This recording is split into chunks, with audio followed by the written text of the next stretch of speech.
In the annals of American history, few stories captivate and confound quite like that of the Roanoke Colony. Over 4 centuries ago, 115 English men, women, and children landed on a small island off the coast of what is now North Carolina, filled with hopes of a new life. Yet, by 1590, they had vanished without a trace, leaving behind only a single cryptic clue carved into a tree. Their disappearance remains America's oldest and most enduring historical enigma, a lost colony whose fate continues to spark speculation and intense historical debate. The story of Roanoke begins not on American shores, but in the bustling courts of Elizabethan England during the late 16th century. It was an era of unprecedented ambition, naval power, and fierce rivalry, particularly with the Catholic superpower Spain. Queen Elizabeth I presided over a golden age, yet England lacked a permanent foothold in the New World, a strategic disadvantage that her advisors and ambitious courtiers were eager to rectify. Establishing colonies offered both prestige and a potential base to raid Spanish treasure fleets. Foremost among those advocating for English colonization was Sir Walter Raleigh, a dashing courtier, poet, and adventurer favored by the Queen. In 1584, Elizabeth granted Raleigh a royal patent to discover, search, find out, and view such remote heathen and barbarous lands in the New World. Raleigh envisioned a permanent settlement, a jewel in the English crown, which he grandly named Virginia in honor of the Virgin Queen. This was more than just exploration, it was a strategic move to project English power. Raleigh wasted no time. In April 1584, he dispatched 2 experienced captains, Philip Amatus and Arthur Barlow, on a reconnaissance mission. Their task was to scout the North American coast for a suitable site for a future colony. They landed near Roanoke Island in July, marveling at the rich soil, abundant wildlife, and friendly indigenous peoples. Their reports painted a picture of a verdant paradise, a land ripe for English settlement, fueling further excitement and investment back home in England. Amatus and Barlow established contact with the local Secotane and Croatoan tribes. Initial interactions were remarkably positive, characterized by curiosity and trade. 2 prominent individuals, Wanchese and Manteo, from different tribes, even agreed to return to England with the explorers. They would serve as interpreters and cultural liaisons, offering Raleigh and his investors invaluable insight into the New World and its inhabitants. Their presence in England further stoked interest in colonization. Encouraged by the glowing reports, Raleigh launched his first colonizing attempt in 1585, a purely military venture. About 100 soldiers, led by the strict and demanding Ralph Lane, established a fort on Roanoke Island. Their primary goal was to explore the region, find mineral wealth, and establish a strategic outpost. They built rudimentary structures, including Fort Raleigh, but their reliance on the local tribes for food and resources quickly sowed seeds of distrust, foreshadowing future troubles for English aspirations. Lane's colony faced immediate challenges.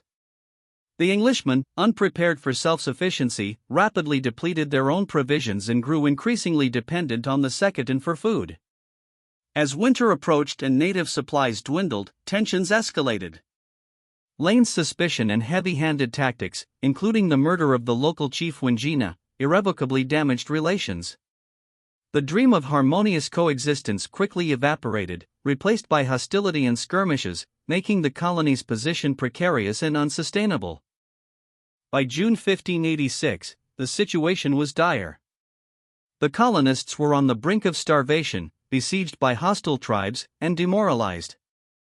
Providentially, Sir Francis Drake, fresh from raiding Spanish strongholds, arrived unexpectedly at Roanoke. Seeing the desperate state of the colony, Drake offered Lane's men passage back to England. Eagerly accepting, the entire company abandoned the settlement, marking the unequivocal failure of Raleigh's first colonizing attempt. A small relief fleet sent by Raleigh arrived days later, finding only an empty fort. Despite the costly failure of the military outpost, Sir Walter Raleigh remained undeterred. He learned crucial lessons from Lane's mistakes. A colony needed to be self-sustaining and focused on agriculture, not just military conquest or mineral extraction. More importantly, it needed to include families, women, and children, to foster a sense of permanence and community. This shift in strategy laid the groundwork for the most ambitious, and ultimately tragic, chapter in the Roanoke story. In 1587, Raleigh organized a new expedition, appointing John White, an accomplished artist and a member of the earlier reconnaissance mission, as governor.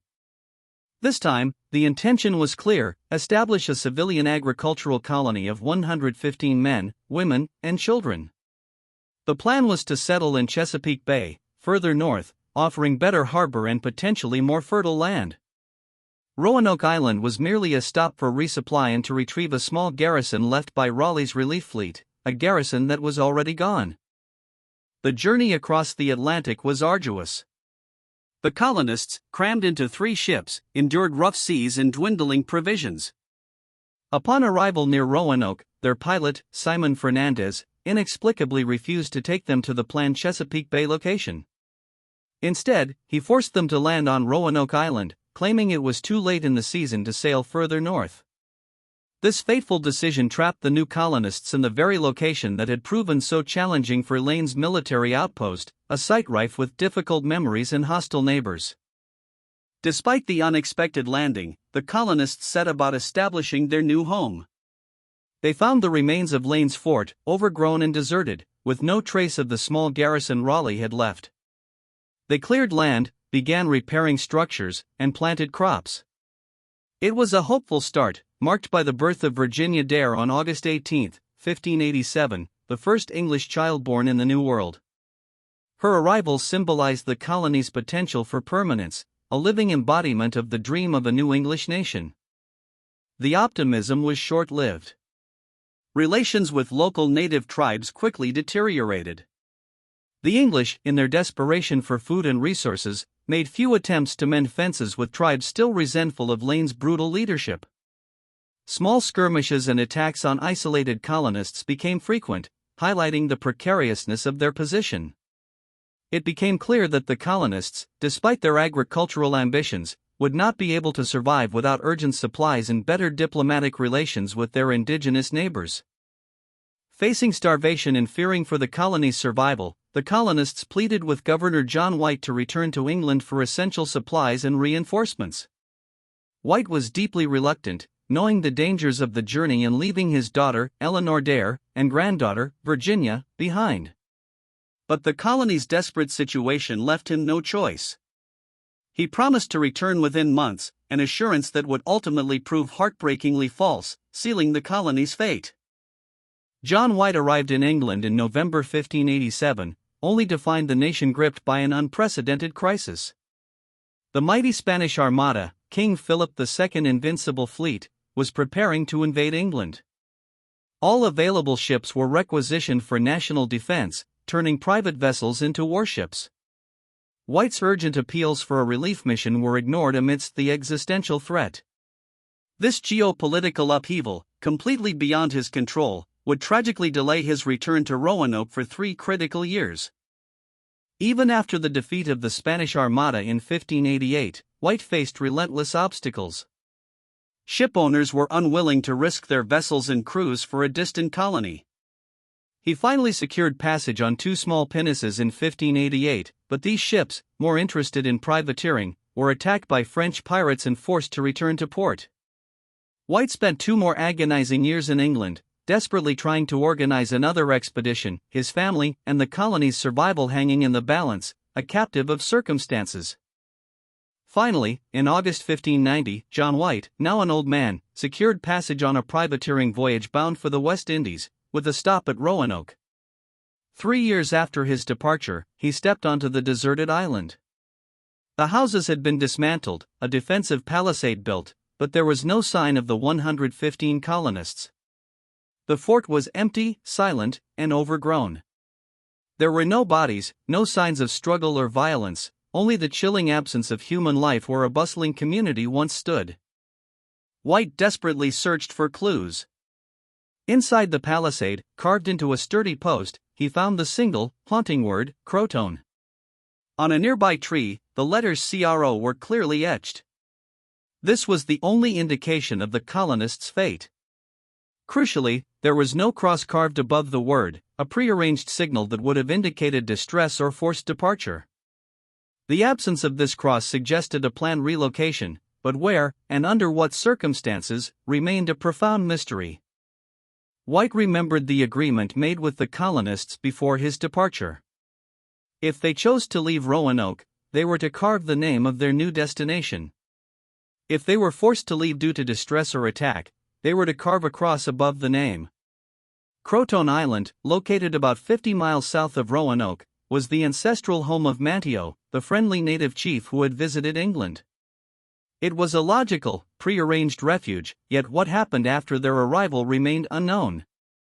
Despite the clear indication, White's attempts to reach Croatoan Island were tragically thwarted. Severe storms arose, battering his ship and causing the loss of several anchors. With supplies running low and the crew growing mutinous, demanding to return to England, White was forced to abandon the search. He never made it to Croatoan. The wild Atlantic, which had delayed his return for years, now definitively prevented him from discovering the truth of his colony, leaving him to sail away in despair. Defeated and heartbroken, John White returned to England without his family or any definitive answers. He lived out his remaining years haunted by the mystery, never seeing his daughter or granddaughter again. His detailed drawings and narratives are among the most important records of the early American landscape and its indigenous people, but they offer no solution to his personal tragedy. The fate of the Roanoke colonists became his life's torment, a silent testament to the perils of New World ambition. Of the many theories that have emerged over centuries, the most widely accepted suggests that the colonists, facing starvation and hostile attacks, honored their agreement with White and relocated to Croatoan Island. There, they integrated with Manteo's friendly tribe, intermarrying and gradually assimilating into native culture. This theory gains traction from the absence of violence at the fort and the clear Croatoan message, suggesting a planned rather than a forced or violent departure. Subsequent accounts from early Jamestown settlers, decades later, provided tantalizing hints of white Indians living inland, speaking English, and having European features. Captain John Smith of Jamestown heard stories from native sources about English survivors. These anecdotes, though unverifiable, lend credence to the idea that at least some of the Roanoke colonists survived by joining local tribes, a practical solution for a desperate situation. Manteo's loyalty to the English would have made Croatoan a safe haven. Another prominent theory posits that the colonists were massacred by hostile native tribes. Given the deteriorating relations during Lane's time and the colonists' own aggressive actions, numerous tribes would have had reason to be hostile. The powerful Powhatan Confederacy, under Chief Wahunsenkaw, were known to be wary of English expansion. This theory suggests the colonists might have moved inland, only to fall victim to an ambush, their disappearance a result of violent conflict. Captain John Smith, while imprisoned by Chief Wahunsenkaw, Powhatan, reported hearing tales of the chief claiming to have attacked and killed the Roanoke settlers. Powhatan allegedly displayed English tools and weapons as trophies. While this account provides some support for a massacre, it could also have been a boast, or a conflation of different events. Moreover, the lack of bodies or widespread destruction at the Roanoke site makes a complete massacre there less likely, pointing instead to a relocation before any potential attack. A more prosaic, yet equally tragic, explanation suggests that the colony simply succumbed to disease, famine, or a harsh winter. Lacking sufficient supplies, isolated from England, and unable to secure food from wary native tribes, the colonists may have perished from hunger and illness. Their attempt to relocate might have been a desperate, last-ditch effort, with many dying on the journey. This theory aligns with the common fates of many early colonial ventures that struggled with unfamiliar environments. Building on the famine and disease theory, it's plausible the colonists attempted a relocation, as suggested by the Croatoan carving, but never reached their destination. They might have succumbed to the elements, starvation, or attacks by unknown hostile tribes during their journey. The Croatoan message might have been an incomplete plan, or even a deliberate misdirection to protect a more vulnerable secondary location. The perils of travel in the unfamiliar wilderness were immense for unprepared European settlers. A less likely, but historically significant, theory is that Spanish forces discovered and eliminated the colony. Spain considered any English presence in North America a direct threat to its vast colonial empire and its lucrative trade routes. While Spanish patrols did explore the coast, no definitive evidence, such as logs or reports, has ever been found to support a direct Spanish attack on Roanoke. However, the constant threat of Spanish intervention undoubtedly loomed large over early English colonial efforts. In the 1930s, the Roanoke mystery saw a bizarre twist with the emergence of the Dare stones. A series of carved stones, purportedly left by Eleanor Dare, John White's daughter, were found in the North Carolina wilderness. They claimed the colonists had moved inland and were eventually massacred. Initially hailed as a breakthrough, the stones were later largely debunked as an elaborate hoax by a fraudulent stone carver, adding another layer of intrigue and misinformation to the already complex narrative. Despite the Dare stones debacle, modern archaeology continues its relentless pursuit of the truth. Researchers use advanced techniques, including ground-penetrating radar, LiDAR, and satellite imagery, to identify potential sites. Digs have focused on Fort Raleigh, Roanoke Island, and other areas of interest, seeking any tangible evidence, pottery shards, metal tools, burial sites, that could provide concrete answers about the colonists' fate. The landscape still holds countless secrets, waiting to be unearthed by patient hands. A significant breakthrough came in 2012 with the re-examination of John White's Virginia Pars map, held by the British Museum. Conservators discovered a hidden patch on the map, covering a faint red and blue symbol for a fort located inland, far from Roanoke Island. This suggested that White or Raleigh knew of a planned relocation site, or at least a secondary area of interest. This cartographic clue provided a new, exciting avenue for archaeological investigation, steering the search inland. Following the map's lead, archaeologists began excavating Site X, a potential fort location near Edenton, North Carolina, inland from Roanoke. Their findings have been compelling. They've unearthed English pottery shards, tools, and metal fragments dating to the late 16th century.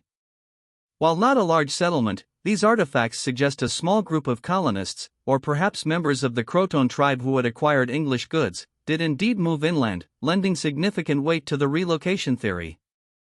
Further south, on Hatteras Island, the ancestral home of the Croatoan tribe, more fascinating discoveries have emerged. Archaeologists have found a mix of English and native artifacts, pieces of copper, a slate writing tablet, and European jewelry, all dating to the late 16th century. These finds strongly suggest not a massacre, but a period of peaceful coexistence and cultural exchange between the English colonists and the Croatoan people, providing further support for the integration theory. Beyond human actions, environmental factors may have played a critical role. Tree-ring data from the region indicates that the years 1587 to 1589, precisely when the Roanoke colonists were struggling, were the driest in 800 years. This severe drought would have devastated crops and made hunting and foraging incredibly difficult. Such conditions would have exacerbated food shortages, intensified native tensions, and ultimately hastened the colonists' decision to seek refuge or relocate, perhaps sealing their ultimate fate. The most compelling explanations for the Lost Colony's disappearance likely involve a combination of these theories. It wasn't a single catastrophic event, but rather a perfect storm of environmental stress, deteriorating relations with hostile tribes, and a calculated decision to relocate. The Croatoan message, combined with archaeological evidence, strongly suggests that at least some colonists survived by integrating with the Croatoan or other friendly indigenous groups, marking a unique form of early colonial survival. The Roanoke colony remains a powerful and cautionary tale of early colonization. It highlights the immense challenges faced by European settlers in an unfamiliar and often hostile New World, the complex and often brutal interactions with indigenous populations, and the fragility of human enterprise against the forces of nature in geopolitics. It stands as a stark reminder that even the most ambitious plans could be undone by unforeseen circumstances, illustrating the harsh realities of colonial life. The story of Roanoke is more than just a historical puzzle, it's a foundational myth of America. It speaks to our fascination with the unknown, with vanished civilizations, and with the courage and vulnerability of those who first sought to settle new lands. Its unresolved nature continues to spark imagination and critical inquiry, compelling us to look deeper into the intricate tapestry of early American history and the untold stories of its first inhabitants.